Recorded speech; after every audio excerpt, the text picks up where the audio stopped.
né? Então, a questão número 1 da prova, né? Da prova azul, questão 99, a resposta seria justamente a letra A. Ocupam áreas parcialmente a flora original. Então, o que eu estava falando para vocês, gente, a imagem que eu estava tentando mostrar para vocês era essa. Essa aqui do cerrado com capim rasteiro. Então, quando pega fogo, isso aqui não atinge a copa das árvores, né? Então, é um fogo mais controlado. Só que com a introdução dessa espécie, que é uma espécie de capim africano, andropogo, ele já alcança alturas bem maiores. Então, quando o cerrado pega fogo, ele acaba pegando também todas as copas das árvores, né? E como não existe herbivoria, né? Ele se aclimatou muito bem nessa região, ele acaba ocupando mais áreas dessa espécie exótica do que da espécie nativa. Eu não sei se vocês viajam por aí, né, pelo Tocantins, mas se vocês saírem por aí pelo Tocantins, vocês vão ver muito andropógon. Muita gente, inclusive, pensa que ele é um capim nativo, mas ele não é. Ele é uma espécie exótica. Então, corroborando com essa questão aqui, que da jaqueira, que ocupam áreas de vegetação nativa e substitui parcialmente a flora original. Então, essa seria a alternativa correta. E aí, entenderam tudinho? Sim, consegui entender. Então, beleza. Então, eu vou passar para a próxima alternativa aqui. Vocês me interrompem quando vocês quiserem, tá, gente? Para mim saber até se tá tudo certo aí e se vocês estão entendendo ou não, porque o objetivo aqui é justamente facilitar essa interpretação para vocês. Então, vamos para a questão 102, essa questão de biologia. Na verdade, é uma questão de biotecnologia. É uma questão difícil, né? Então, assim, ela foi classificada como a questão mais difícil da prova, né? Por vários professores. Muita gente comenta que ela não deveria estar numa prova de ensino médio, já que esse assunto ele é muito mais abordado, por exemplo, no ensino superior. Mas vamos lá, né? Então, assim, quando a gente fala de biotecnologia, a gente tem que falar principalmente quando a gente fala de PCR, que é um assunto tão comum, né? Então, vamos tentar resolver aqui esse problema. Então, entre as diversas técnicas para o diagnóstico da Covid-19, destaca-se o teste genético. Considerando as diferentes variantes e cargas virais, um exemplo é a PCR, reação efetuada por uma enzima do tipo polimerase.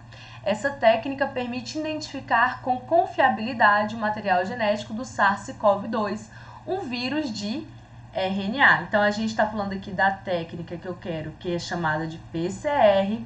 O tipo de enzima que faz o PCR é uma do tipo polimerase. E a gente está falando aqui que o vírus da SARS-CoV ele é do tipo RNA. Muitas informações aqui. Para a comprovação da infecção por esse coronavírus, são coletadas amostras da secreção do indivíduo, uma etapa que atende à reação de PCR precisa ser realizada para permitir a amplificação do material genético do vírus. Tá, gente, então é o seguinte, vamos prestar atenção aqui. Antes de eu fazer qualquer técnica, por exemplo, que eu estou investigando o material genético de alguma coisa, eu preciso replicar esse DNA. Isso seria o PCR. Por exemplo, imagine que vocês estão numa sala e houve um crime. E um serial killer chegou lá e matou todo mundo daquela família, só que ele não deixou muito registro, né? Muitos indícios de quem seria o criminoso. Aí digamos que você é uma perita criminal e você está indo atrás para descobrir, né, quem foi realmente o assassino. E daí você coloca lá aquelas lentes, né, aquela luz ultravioleta, aquela coisa toda, e você encontra um pelo que não é pelo de nenhuma das vítimas. Esse pelo só pode ser do assassino. Só que, lógico, lá no início do pelo, a gente vai ter ali um pouquinho de material genético, né, incisão do pelo, né? Só que aquele material genético ele é tão pequeno que eu preciso replicá-lo. A partir do momento que eu replico esse material genético, eu tenho uma amostra maior e eu consigo verificar. Da mesma forma, é para me identificar um SARS-CoV-2. Então, eu coleto um pouquinho de secreção lá do indivíduo, vou replicar o material genético desse vírus e depois eu vou fazer a análise, né, para ver se ele foi detectado ou não.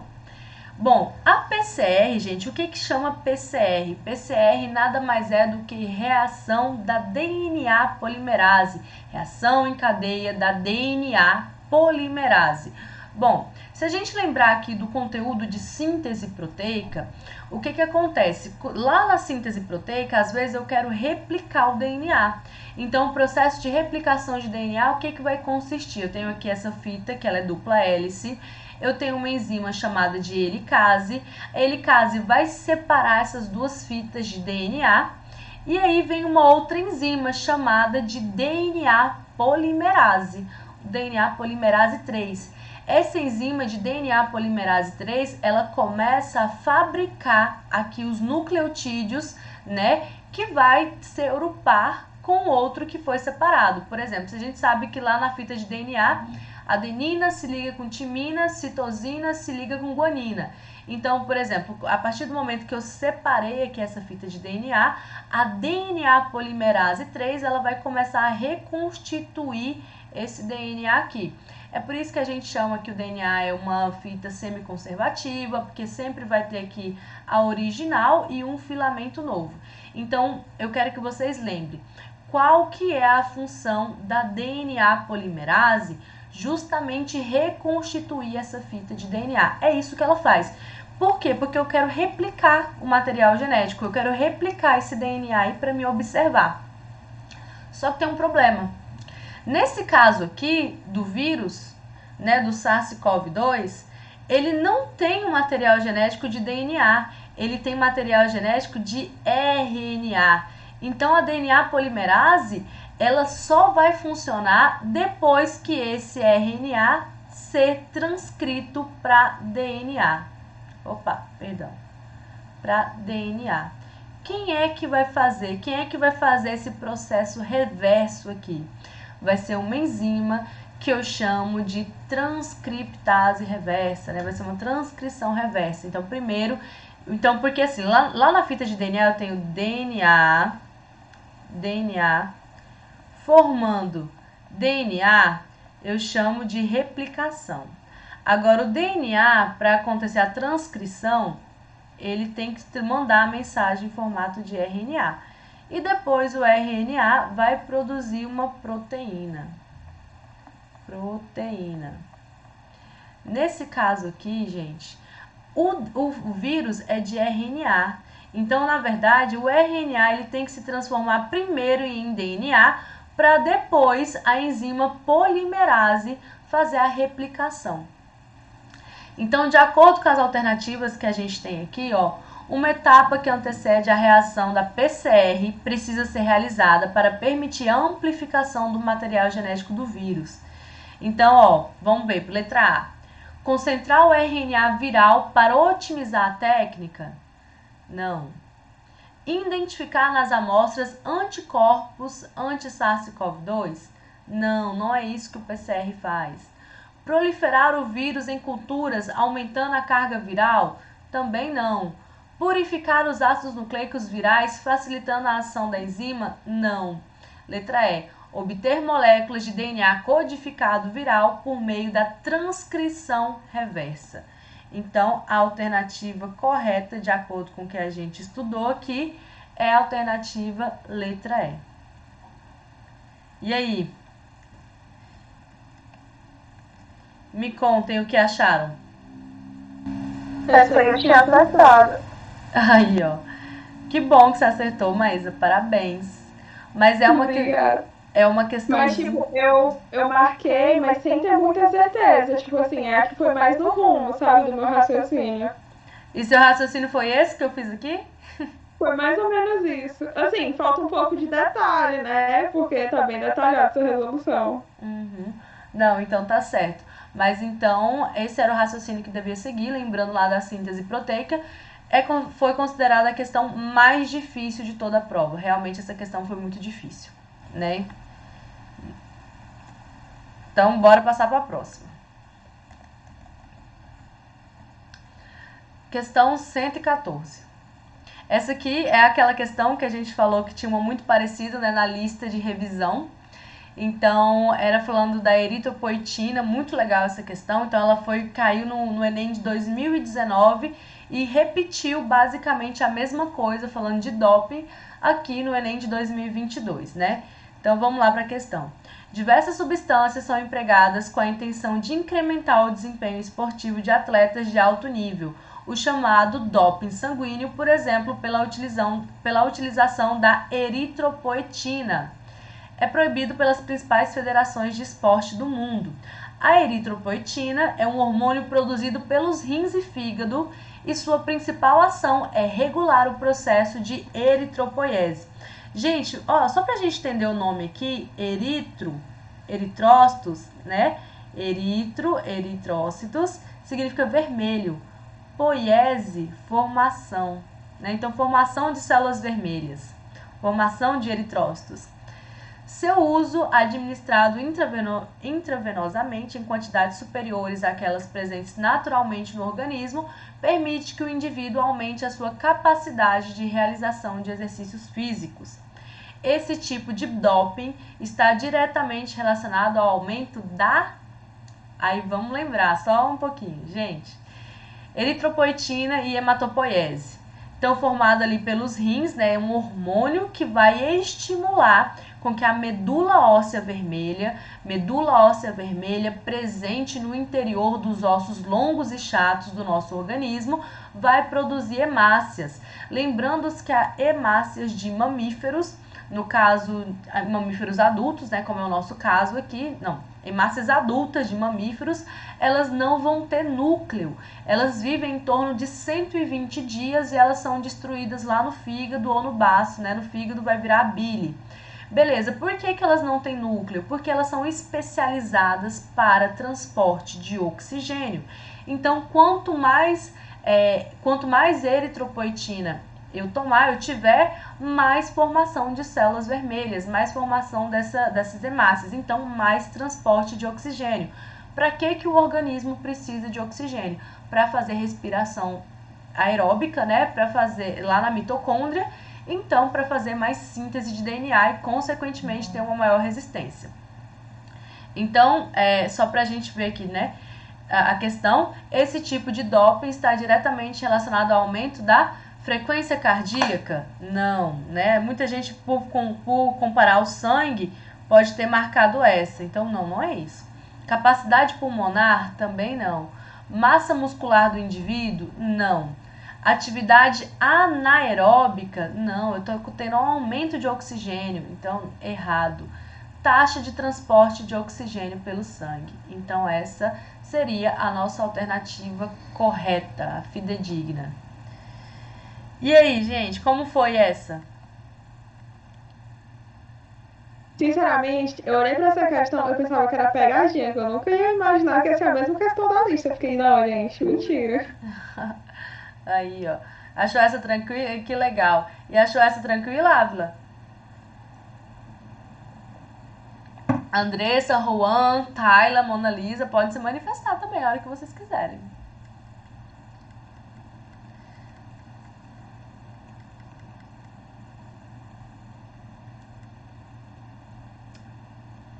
Tranquila. Então, ótimo que vocês acharam tranquila. Eu sei que muita gente errou ela. Então, vamos para uma que eu falava nos dias de aula. Eu falava assim, gente, toda prova que se preze vai ter uma questão de evolução, né? Então, essa aqui foi a nossa questãozinha de evolução, porque toda a biologia, ela tá alicerçada na evolução. Eu tenho vários fragmentos da biologia, mas o eixo principal é a evolução. Então, bora lá. Desde a proposição da teoria da seleção natural por Darwin, os seres vivos nunca mais foram olhados da mesma forma. No que diz respeito à reprodução de anfíbios anuros, os cientistas já descreveram diferentes padrões reprodutivos, como exemplificados a seguir. Eu não sei se vocês sabem, mas existem diferentes tipos de reprodução, né? Existem organismos, por exemplo, que são monóicos, né, dioicos, enfim, autofecundação, mas nesse caso aqui a gente está falando de reprodução sexuada. A gente tem reprodução que é interna, né, no caso aqui os gatinhos lá, quando ficam fazendo aqueles barulhos, e a fecundação que é externa, que no caso são os anfíbios. Os anfíbios, eles fazem um movimento que a gente chama de amplexo. O que é isso? É como se um abraçasse o outro e nesse momento de abraçamento eles soltam os gametas, né? A fecundação, no caso, é externo, acontece fora do corpo da fêmea. Vamos seguir aqui, espécie 1. As espécies produzem cerca de 5.000 gametas, que são fecundados na água em lagoas temporárias da estação chuvosa. Todo o desenvolvimento embrionário do ovo, a metamorfose, ocorre nesse ambiente independente dos pais. Então tá falando aqui, ó, de independência dos pais. Não ocorre aqui cuidado parental. Então eles colocam vários gametas lá, muitos gametas, e o que der deu, né? Então toda vez que vocês estiverem aí nadando na lagoa e ver aquela gosminha lá, já sabe que é ovo de anuro, né? De anfíbios. Espécie 2.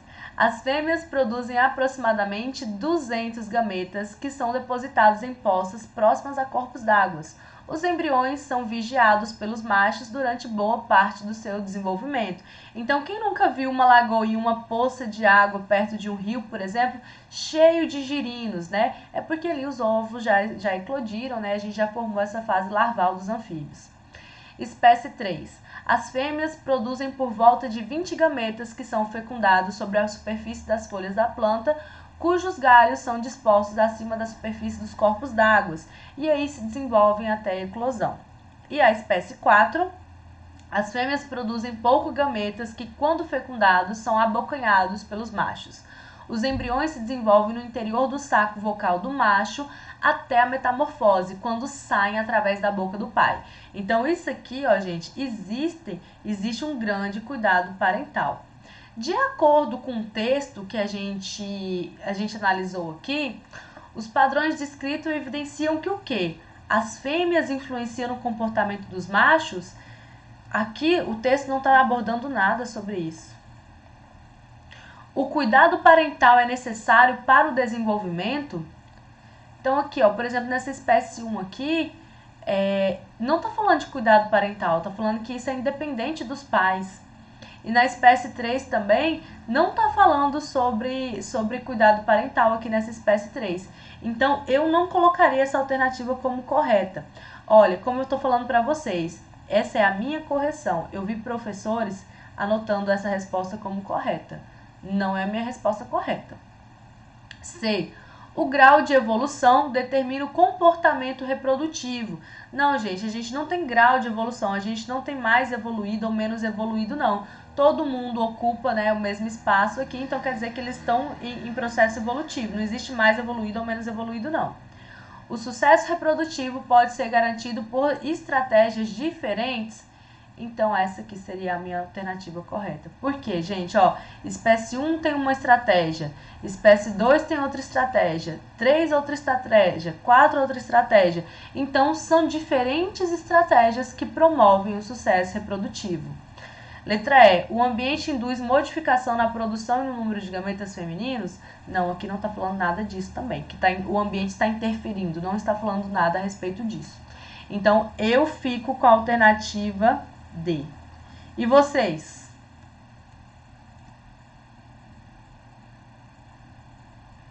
Essa aí eu também coloquei D. E quase surtei no TikTok com o pessoal falando que era B. Pois é. Gente, então assim, vamos esperar o gabarito, porque realmente eu vi alguns professores falando que era a letra B. Eu ainda não concordo com isso, não. Eu concordo que é a letra D ainda. Certo? Mas eu acho que, tipo assim, essa questão se encaixa muito naquele negócio do TRI, de colocar uma questão, uma alternativa meia certa, sabe? Que aí é errada, só que é um pouco certa. Entendi. Ai, vamos ver. Vamos ver o que vai vir por aí. Vamos esperar o gabarito oficial. Vamos para a próxima. Essa aqui bem legal também. Essa foi uma questão fácil, né, no meu ponto de vista, mas tinha que lembrar alguns conceitos, por exemplo, o conceito de hipotônico, né? Na verdade, a gente está falando aqui de osmose numa célula vegetal. Aí tinha que lembrar o que era o meio hipotônico, isotônico, hipertônico, né? A gente viu aqui bastante em aulas do MVO. Então, bora lá. As células da epiderme da folha Transdescantia pálida purpúrea, uma herbácea popularmente conhecida como Trapoeraba roxa, contém um vacúolo onde se encontra um pigmento que dá a coloração arroxeada a esse tecido. Em um experimento, um corte da epiderme de uma folha da Trapoeraba roxa foi imerso em um ambiente hipotônico. E logo em seguida foi colocado em uma lâmina e observado ao microscópio óptico. Então, lembrando que a gente está falando de uma espécie vegetal. Vamos ver como é que é a osmose em espécie vegetal? Então, lembrando que a gente tem meio hipertônico. O que seria um meio hipertônico? Um meio que tem muito soluto em relação à célula. Então, a característica da água é sair de dentro da célula e ir para fora da célula. Então, ela vai murchar. Agora, o isotônico, a mesma quantidade que eu tenho de soluto fora da célula, eu vou ter dentro da célula. Então, significa que a mesma quantidade que sai de água é a mesma quantidade que entra. Então, iso significa igual. Agora, hipotônico. Hipotônico significa que o meio tem menos soluto em relação à célula. Então, é lógico que o movimento da água é entrar dentro da célula. Por que essa célula não explode? Porque ela tem a parede celular, ela vai formar uma pressão de turgor, então ela vai ficar inchada. Na verdade, isso é bem favorável para as plantas, né? Quando a gente vai no supermercado e, por exemplo, os vegetais estão molhados, é justamente esse efeito que ele quer fazer, né? Que os sei lá, mercadistas querem fazer, né? Colocar a fruta para ficar bem bonita ali. Bom, e na questão tá falando que o vacúolo, ele tem esse pigmento. Então, aqui dentro que eu vou ter o soluto. Vamos para as alternativas. O acúmulo do solvente com fragmentação da organela? Não. Rompimento da membrana celular com liberação do citosol?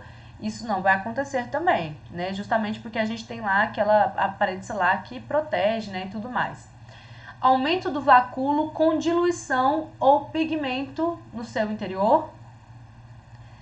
Vamos ver a D. Quebra da parede celular com extravasamento do pigmento? Murchamento da célula com expulsão do pigmento do vacúolo? Não, gente. Então, a alternativa correta seria justamente essa aqui. Aumento do vacúolo com diluição do pigmento no seu interior. Então, é justamente, eu tenho aqui a água entrando, então esse vacúolo vai aumentar justamente porque vai diluir, vai ser atraído, a água vai ser atraída pelo pigmento no interior do vacúolo. E aí, e essa, como vocês foram?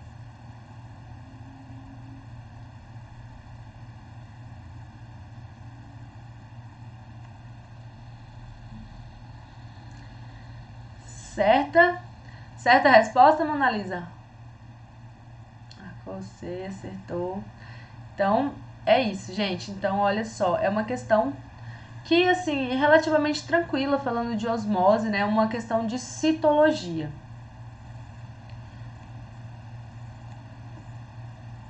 Vamos para a próxima. A Andressa hoje tá caladinha. Tá no trabalho, Andressa? Juan, você também pode falar, tá bom? Quando você quiser, você é muito bem-vindo aqui. Então, vamos lá, questão 118, também da prova azul. Essa aqui é uma questão não sei nem se entra, fisiologia, né? De hormônio, sistema endócrino. Muito fácil. Essa questão eu achei uma das mais fáceis da prova. Que ela é a seguinte. Em 2002, foi publicado um artigo científico que colecionava alterações... Ixi, eu comi um pouquinho da questão aqui. Que relacionava alterações na produção de hormônios sexuais de sapos machos expostos à atrazina. Gente, a atrazina é um dos agrotóxicos mais utilizados no Brasil e que é proibido na União Europeia. E um ótimo bioindicador para a gente saber quais são os efeitos que agrotóxicos, né, defensivos agrícolas estão fazendo é justamente com répteis não, com anuros, com anfíbios. Então os anfíbios eles apresentam diversas modificações aí que a gente consegue acompanhar. Aqui na UFT mesmo existem vários trabalhos relacionados à toxicologia, né, de agrotóxicos feito com anuros, né? Eu tive uma colega que fez justamente um trabalho bem parecido com esse. Então, o herbicida com desenvolvimento anômalo e suas características sexuais primárias e secundárias. Entre os animais sujeitos à contaminação, observaram-se casos de hermafroditismo. Então, quando a gente fala de hermafrodita, significa que vai ter os dois sexos, tanto o masculino quanto o feminino, né? E desmasculinização da laringe. O estudo em questão comparou a concentração de um hormônio específico, no sangue de machos expostos a agrotóxicos, com a de outros machos e fêmeas que não foram expostos, né? Então, controles. Os resultados podem ser vistos na figura. Então, gente, nesse eixo aqui, eu consigo ver a concentração do hormônio. Então, nesse aqui eu tenho macho controle. Nos machos que não foram expostos a astrazina, né, que é esse herbicida, ele tem uma alta dosagem desse hormônio. As fêmeas, se eu olhar aqui as fêmeas têm uma baixa dosagem desse hormônio. Já os machos expostos, ele também teve uma baixa concentração desse hormônio. E a baixa concentração desse hormônio está proporcionando o quê? Surgimento de hermafroditismo e a desmasculinização da laringe. Com base nas informações do texto, qual é o hormônio cujas concentrações estão representadas na figura? Estrogênio? Estrogênio não, estrogênio é feminino. Feromônio? Não. Somatotrofina? Não. Hormônio do folículo estimulante? Não. Só pode ser testosterona. Então, realmente, a exposição a esse herbicida está causando diminuição na concentração de testosterona em machos. E aí, como foi essa para vocês? Essa estava tranquila, né? Essa, na minha opinião... Essa aí eu errei. Ou é sério, Maísa? Acertei essa. Acertou, Andressa? Por que, Maísa, que você errou essa? Foi lá pra baixo agora. Hã? Por que você errou essa? Essa tava fácil demais. Não, é porque eu pensei assim, eu fiquei tipo, eu ia matar testosterona, né? Aí eu fiquei tipo, mano, será que testosterona só dá em, tipo assim, mamíferos? Aí eu fiquei tipo, mano, será? Aí eu peguei isso como outra alternativa. Ah, não. Pois aí, ó. Não, essa aí você acertou as mais difíceis e essa aí você errou, não acredito, não. Mas tá tudo certo. Não, mas é porque, tipo, quando eu olho uma questão fácil, eu fico desesperada, porque assim, mano, é fácil, não tem coisa fácil. E você, Juan, o que você disse aí que eu não entendi? Juan? Nossa, sei que ela disse tem sentido. Ah, Se tem uma questão muito fácil, às vezes a gente erra, porque é meio desesperador, assim, por que tá fácil assim? Não faz sentido o que ela disse. entendi. Vou passar. Eu não, gente, porque quando eu vejo questão fácil, oh, aleluia, amém. Amém, Senhor. Próxima. Mas eu entendo, porque assim, é uma aposta alta, né, que vocês estão ali fazendo, então assim, eu entendo a desconfiança, sim. Vou passar para a próxima. Não, professora, e tipo assim, eu fiz 45 questões de matemática primeiro. Eu fiquei 1 hora em prova de natureza só, aí eu fiquei, mano... Tem alguma coisa errada, né? Tá bom. Exatamente, tava tudo difícil. Deixa eu passar para a próxima aqui. Não, a gente não termina esse trem hoje. Pera aí. Ai.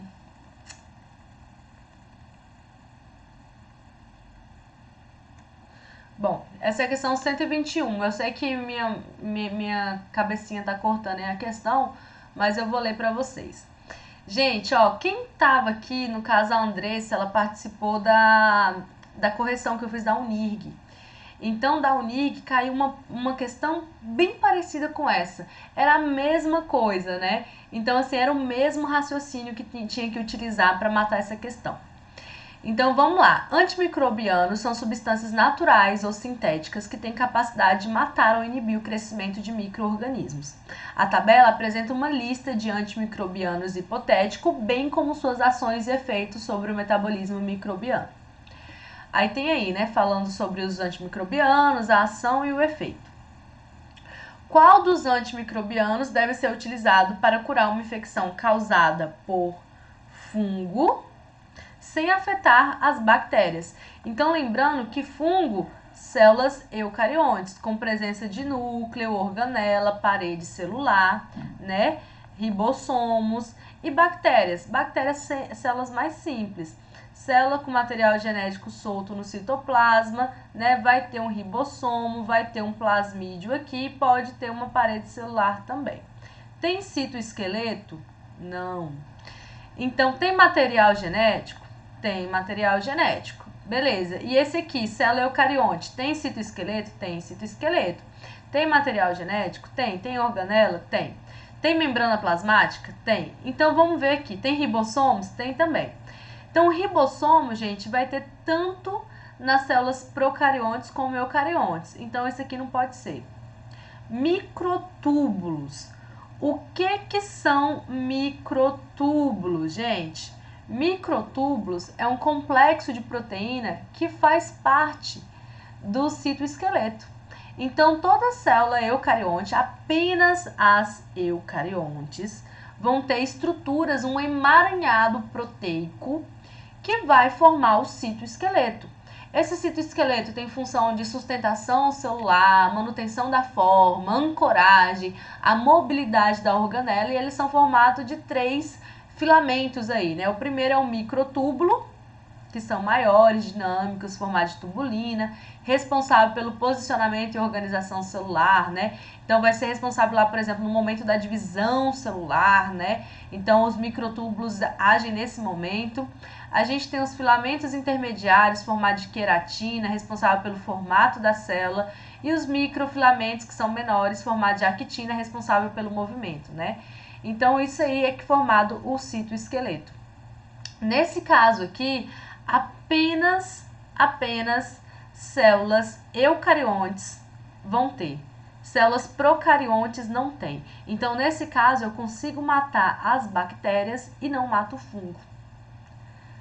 Vamos ver aqui, número 3. Une-se aos fosfolipídios da membrana plasmática. Os dois têm, eucarionte e procarionte. Interfere na timina. Então, todo mundo tem a conter material genético. Interfere na síntese de uracila, no caso do RNA, produção de proteínas. Lá no ribossomo também, tanto células eucariontes quanto procariontes vão ter material genético. Então, essa daqui seria errada, essa é errada. A que daria certo seria 2. No caso, letra B. E aí?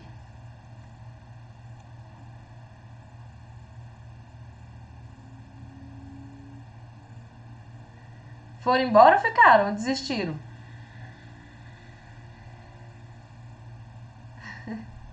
Acertou, Maísa? Mona Lisa, como você foi? Conseguiu raciocinar dessa forma? Não, né? Andressa, vamos ver. Andressa, lembrou disso? Lembra que a gente falou disso na correção lá da Uni? Não sei se foi da Uni ou foi da UFT, que tinha uma questão lá de microtúbulos e não sei o que tinha assim, que era foi da Unig, né? Que era justamente a pegadinha da prova, era falando que células procariontes tinham microtúbulos. E aí era a resposta errada lá na Unig, e que por conta dessa, aí ficou fácil responder no Enem. E Mona Lisa caiu de novo.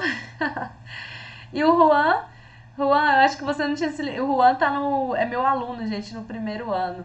Ele tá no presencial. Eu não sei se ele se ligou nessa questão aí do citoesqueleto.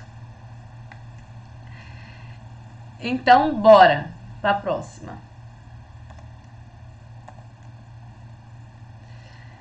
É por isso, gente, que é interessante a gente responder as provas antigas, ou então as provas, mesmo que a gente não fizer a prova, vai respondendo, porque muita questão pode dar insight para outra. Então, ó, quem respondeu a da Unig, que foi semana passada, semana retrasada, foi semana passada, conseguiu acertar essa. Então, olha só. Então, bora ver isso aqui. 122. O veneno da cascavel pode causar hemorragia com risco de morte a quem é picado pela serpente. No entanto, pesquisadores do Brasil e da Bélgica desenvolveram uma molécula de interesse farmacêutica, a PEG-colina 1, a partir de uma proteína encontrada no veneno dessa cobra capaz de modular a coagulação sanguínea. Embora a técnica não seja nova, foi a primeira vez que o método foi usado a partir de uma toxina animal na sua forma recombinante, ou seja, produzida em laboratório por um fungo geneticamente modificado. Então, ó, informações importantes aqui. O que essa proteína faz? Capaz de modular a coagulação sanguínea. E tá falando aqui de biotecnologia, falando que é uma técnica nova, né? Falando do método utilizado, que é o DNA recombinante aqui, né? Produzido em laboratório. Então, uma questão extremamente interessante. Esse novo medicamento apresenta potencial aplicação para. Então, tá falando o seguinte sobre coagulação. O que faz com que o nosso sangue coagule? Então, se a gente lembrar lá da composição do sangue, a gente tem o plasma, que é a parte líquida do sangue, e a gente vai ter também os elementos figurados, que são as células e são os fragmentos celulares. Como, por exemplo, as células são glóbulos vermelhos, glóbulos brancos, né? E eu vou ter plaquetas. Nas plaquetas eu vou ter, então, os trombócitos, que também são chamados de trombócitos. O que os trombócitos fazem? Ó, a gente consegue ver isso aqui numa imagem de microscópio. O trombócito, ele vai ter várias proteínas aqui, no caso de uma proteína chamada de fibrina, que vai amarrar essas hemácias, vai impedir com que essas hemácias passem. Uma vez que eu faço, por exemplo, um impedimento dessa veia, por exemplo, assim, ela começa a inchar, ela entope, né? Então é um grande problema, Se a veia entupir, eu tenho uma sobrecarga, né? Então, assim, isso realmente é um grande problema em picadas de cobra. Então, bora ver aqui, ó. Esse novo medicamento apresenta potencial aplicação para impedir a formação de trombos típicos em alguns casos de acidente vascular cerebral. Essa seria a resposta correta. Né? Então, quando eu falo de trombócito, eu estou impedindo a presença de trombos, então evitando essa coagulação sanguínea. Vamos ver aqui as outras. Tratar consequências da anemia profunda em razão da perda da gravidade de volume? Não. Evitar a manifestação de urticária comumente relacionada a processos alérgicos? Não. Reduzir o inchaço dos linfonodos, parte da resposta imunitária de diferentes infecções? Não. Regular a oscilação da pressão arterial, característica dos quadros de hipertensão? Não. Então, a alternativa correta, e para mim, assim, sem dúvida, né, pelo menos no meu ponto de vista, é letra A. Como vocês foram por aí?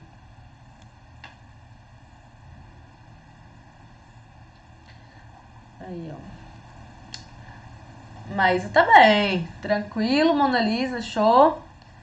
Né? Então, essa aqui é sobre o tecido sanguíneo, né? Quando a gente pensa lá na coagulação sanguínea, isso acontece.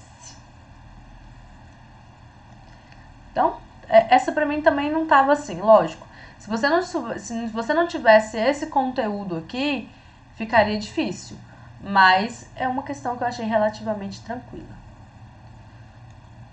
Agora, essa questão eu não achei fácil. Essa questão eu achei bem difícil.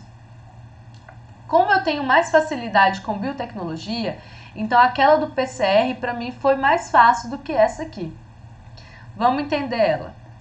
Então, questão 125. Essa para mim é classificada como uma das mais difíceis. Na figura está representando o mosaicismo em função da inativação aleatória de um dos cromossomos X que ocorre em todas as mulheres sem alterações patológicas. Aí eu tenho aqui cromossomo, né, aqui o gameta masculino, né? Então aqui eu tenho o pretinho e o gameta feminino. Bora tentar entender o que é isso do mosaicismo. Gente, então na espécie humana a gente tem 46 cromossomos, sendo que 22 pares são cromossomos que eu chamo de homólogos. Ai, que droga.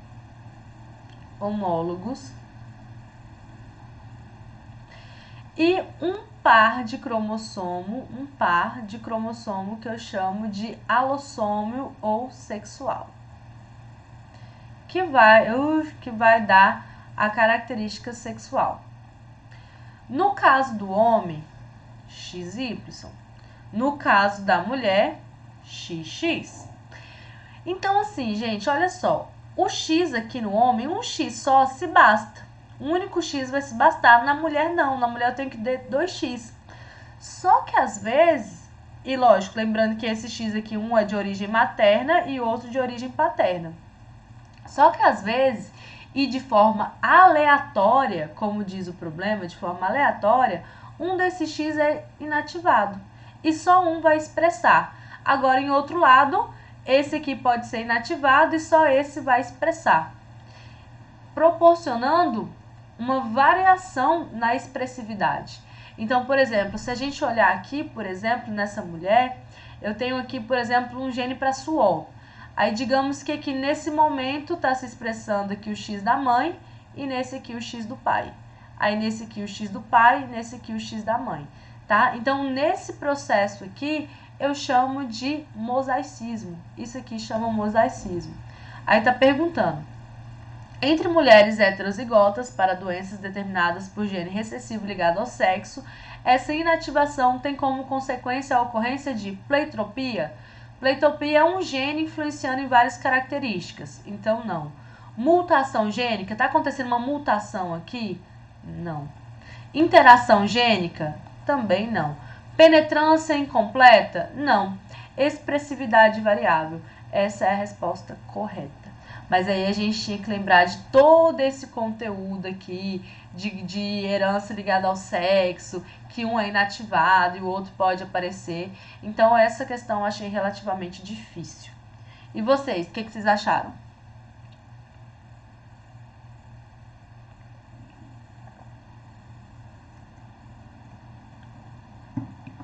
Errou, Maísa? Que foi, Juan? Nossa, achei difícil também. Essa foi uma, assim, que eu achei bem difícil realmente da prova. Então tá, querem comentar mais alguma coisa? Fala, Essa mais. eu marquei interação gênica. E tipo assim, por que que não é? Porque assim, na minha cabeça, os dois genes eles interagem e aí um acaba se sobressaindo, não? Deixa eu tentar entender. É porque a gente tem que ver qual que é o conceito realmente de interação gênica, entendeu? Às vezes a interação gênica não é justamente a questão deles interagir, entendeu? Pera aí. Deixa eu ver se eu encontro aqui um exemplo.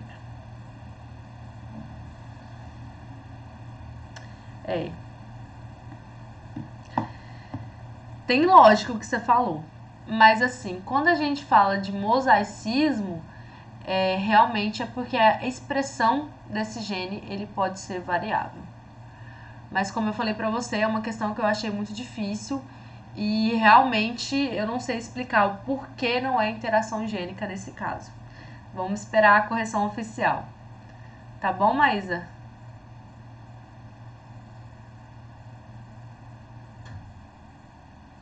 Tá bom, professora. Então tá, bora lá. Questão 127, vamos lá. Essa aqui que o pessoal achou difícil, por exemplo, eu não achei difícil, achei essa aqui fácil. Mas teve muita gente que achou difícil. Então, a questão 127. Os ursos, por não apresentarem uma hibernação verdadeira, acordam por causa da presença de termogenina, uma proteína mitocondrial que impede a chegada dos prótons até a ATP sintase. ATP sintase, gente, quando a gente está falando aqui de urso, por exemplo, urso não são seres anaeróbicos, ursos são seres aeróbicos. Então, eles fazem um processo de respiração celular. O que seria o processo de respiração celular? Pegar a glicose, né, que no caso aqui que tem 6 carbonos, que participa da nossa alimentação e quebrar elas em vários pedacinhos para a produção de ATP. Então, eu tenho uma primeira fase aqui que eu chamo de glicólise. A segunda fase que eu chamo de ciclo de Krebs. E a terceira fase que eu chamo de fosforilação oxidativa. Onde é que ocorre a maior produção energética? É justamente na fosforilação oxidativa, onde os prótons de H+, vai passar pela ATP sintase, produzindo ATP. Vamos lá. Gerando calor, esse calor é importante para aquecer o organismo, permitindo seu despertar. Em qual etapa do metabolismo energético celular termogenina interfere? Então, ó, isso aqui, não sei se vocês lembram, esse terror, é justamente a cadeia transportadora de elétrons, o que a gente chama de fosforilação oxidativa. Nesse momento, todos os NADs e os FADH produzidos na outra etapa aqui, por exemplo, no ciclo de Krebs ou na glicose, vão transportar os elétrons para essa cadeia transportadora de elétrons. Esses elétrons chegam aqui nesse complexo enzimático e eles acabam atraindo prótons, já que eles são negativos, eles atraem prótons. Só que os elétrons eles acabam saltando nessa cadeia enzimática e os prótons são bombeados para fora da mitocôndria, né? Entre uma membrana e outra da mitocôndria. Só que quando eu tenho muito próton de H+, é claro que o ambiente fica ácido. E esse ambiente não pode ficar ácido, porque senão eu vou destruir a organela. Nisso, esses prótons passam novamente por essa enzima aqui chamada de ATP sintase. E aí o ADP, por uma energia motriz, ADP mais PI se torna ATP. Né? Então a termogianina, o que ela faz? Ela vai interferir justamente aqui nessa ATP, nessa ATP sintase, consequentemente isso aí vai demandar maior produção, né? Maior trabalho dessa mitocôndria, gerando calor. Então bora ver, em qual etapa do metabolismo energético celular a termogianina interfere? Glicólise? Aí tem fermentação lática? Não. Ciclo do ácido cítrico? Não. Oxidação do piruvato? Não. Só pode ser fosforilação oxidativa, que é onde eu tenho a ATP sintase e tudo mais. Então, a resposta correta seria a letra E. E aí?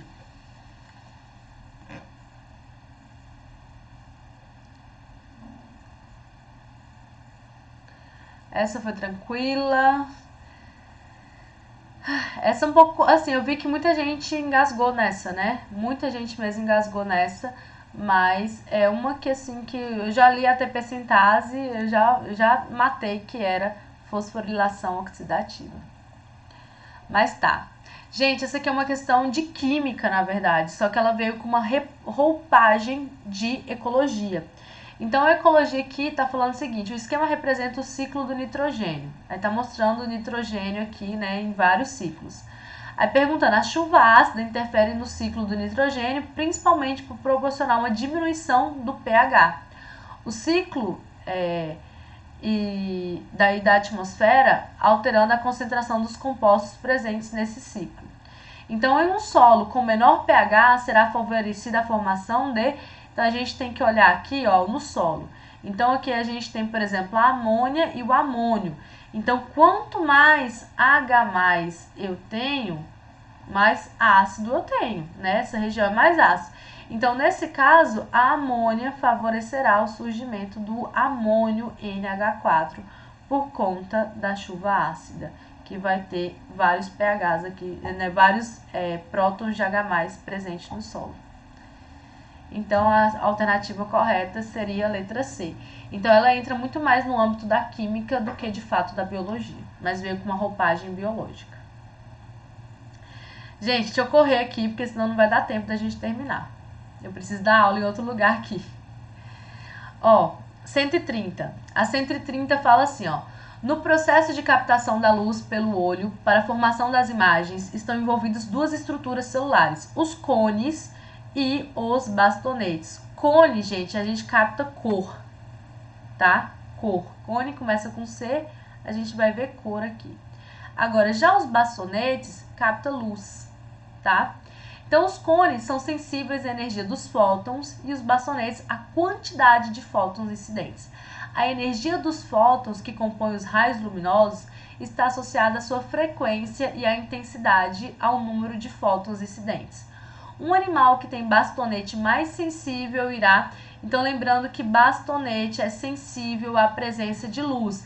Então, um animal que tem esses bastonetes mais sensíveis, ele vai precisar de muita luz ou de menos luz para enxergar?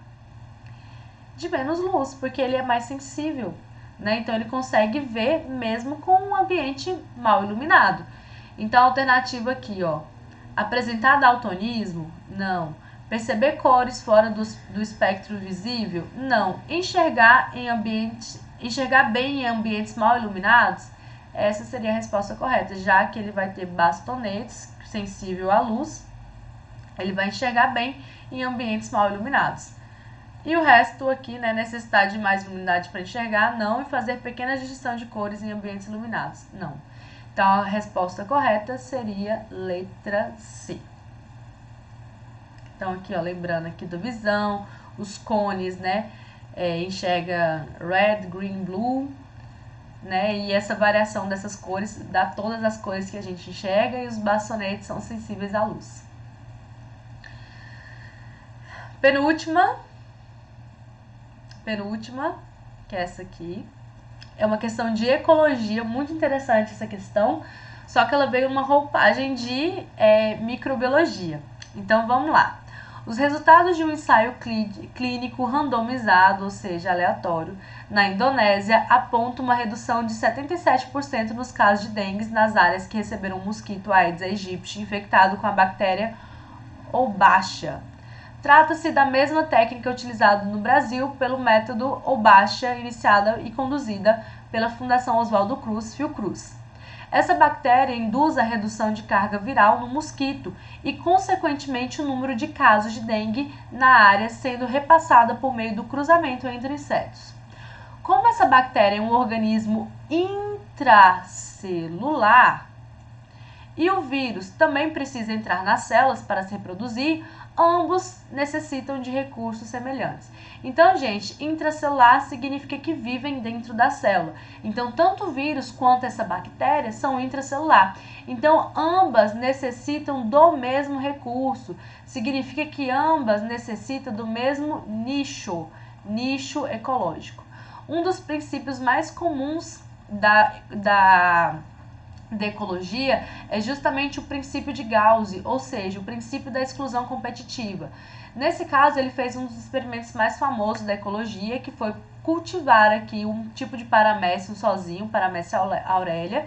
Ele cresceu tranquilamente, o caudalton cresceu, mas quando eles foram colocados no mesmo ambiente, o aurelia teve vantagem em cima do caudalton. Então, a aurelia se desenvolveu e o caudalton ficou.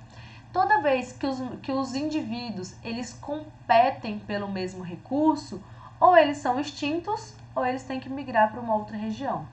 Então, no caso aqui dessa bactéria e desses vírus, eles estão competindo pelo mesmo recurso. Que recursos são esses? A célula do hospedeiro. Então, vamos ver. Essa tecnologia utilizada no combate à dengue consiste na predação do vírus pela bactéria? Não. Esterilização dos mosquitos infectados? Não. Alteração no genótipo do mosquito pela bactéria? Não. Competição do vírus da bactéria no hospedeiro. Essa seria a resposta correta. Então, é uma questão de ecologia numa roupagem de microbiologia. Legal demais essa questão. E vamos para a última para a gente encerrar, né?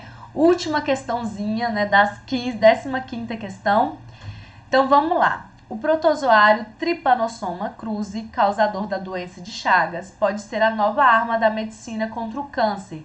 Pesquisadores brasileiros conseguiram criar uma vacina contra a doença usando uma variação do protozoário incapaz de desencadear a patologia não patogênico.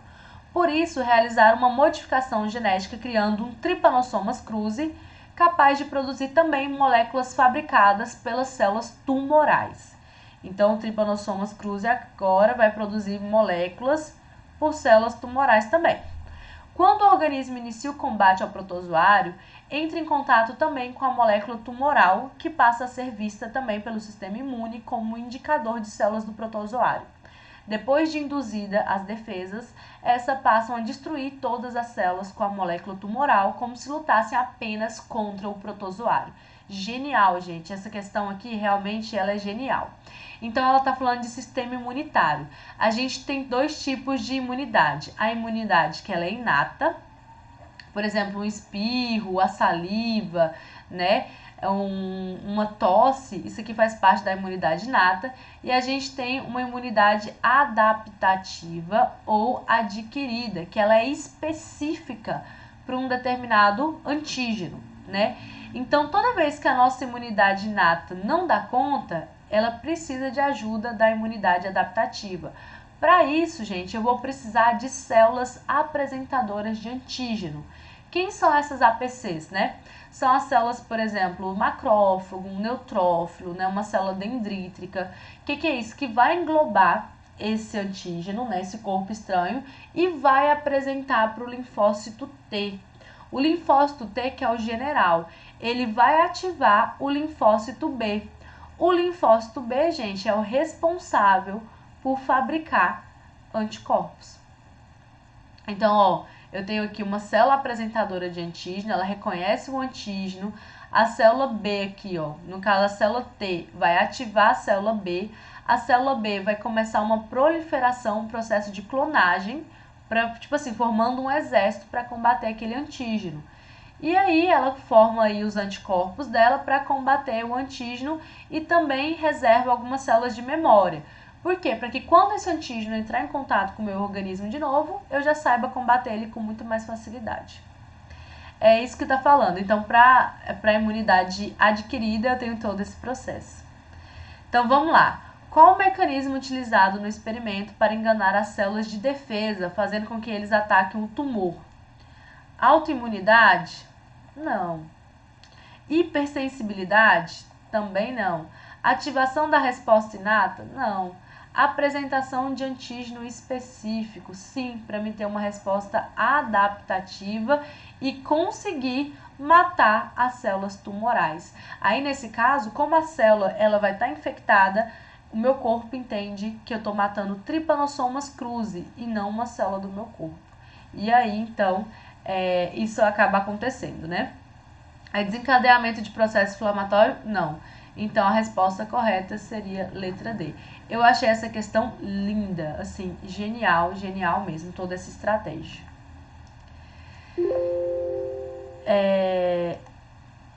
Bom, e é isso que foi a provinha do Enem, né? Uma prova com questões simples e também com questões complexas. É isso, gente. O que vocês acharam de tudo?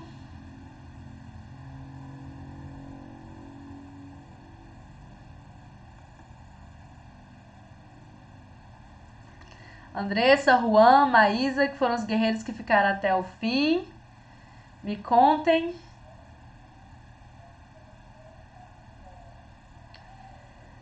Pensei que tinha ido pior.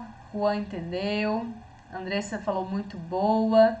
Então, gostaram dessa correção, dessa revisão aí, né? Porque é uma revisão e uma resolução, né? Que a gente vê vários conteúdos diferentes, abordou muita coisa, então foi uma prova bastante conteudista, algumas questões bem legais e outras complexas pra caramba, né?